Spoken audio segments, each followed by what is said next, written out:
I'm somewhere in the middle, try to find myself again.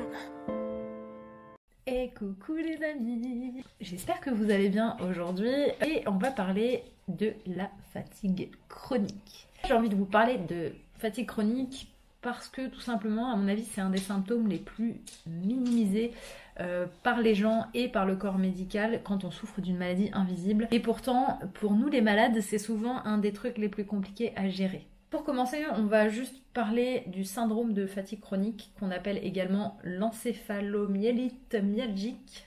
C'est super facile à dire, mais en tout cas, quand tu dis j'ai un syndrome de fatigue chronique ou de l'encéphalomyélite myalgique, il faut dire que l'encéphalomyélite myalgique, ça fait beaucoup plus peur et ça paraît beaucoup plus sérieux tout de suite. Ne vous laissez pas berner par le mot syndrome de fatigue chronique qui vous fait dire « Ah, c'est pas si grave que ça ». C'est un syndrome qui est caractérisé par une fatigue extrême qui dure depuis plus de 6 mois, sans qu'il y ait des maladies autres qui y aillent avec. Donc, par exemple, quand on a une maladie comme l'endométriose et l'air dans l'os ou la fibromyalgie par exemple, on ne souffre pas du syndrome de fatigue chronique à proprement parler, puisqu'il n'est pas seul, on souffre de fatigue chronique uniquement.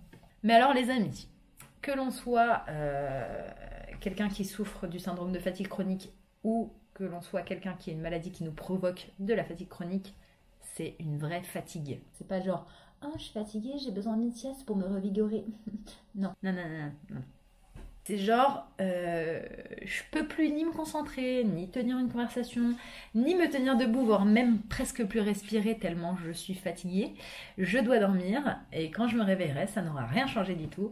Mais il faut quand même que j'aille dormir. On est exténué en fait. Ça, je pense que c'est le bon mot. C'est le syndrome d'exténuation chronique. Imagine-toi, par exemple, tu dors pas depuis 3 jours. Ok ?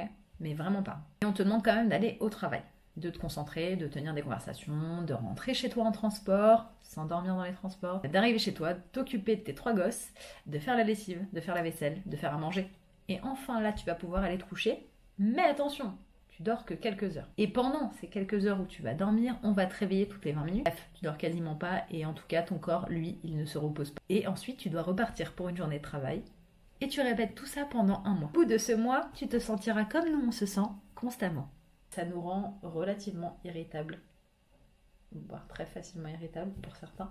On a du mal à se concentrer, on oublie beaucoup de choses, on est lent parfois. Mais surtout, sachez une chose, c'est qu'on se sent hyper coupable quand on annule des choses ou qu'on est avec vous mais que à moitié. On se sent con parfois quand on est incapable aussi de répondre à une question parce que c'est complètement flou dans notre tête.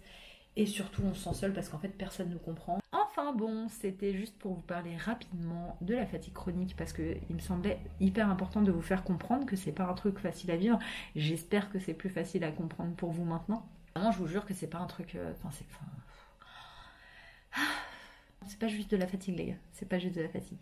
En tout cas, si vous êtes atteint d'une maladie, que ce soit la fatigue chronique ou une autre qui vous provoque de la fatigue, laissez-moi des petits commentaires pour me dire comment vous le vivez.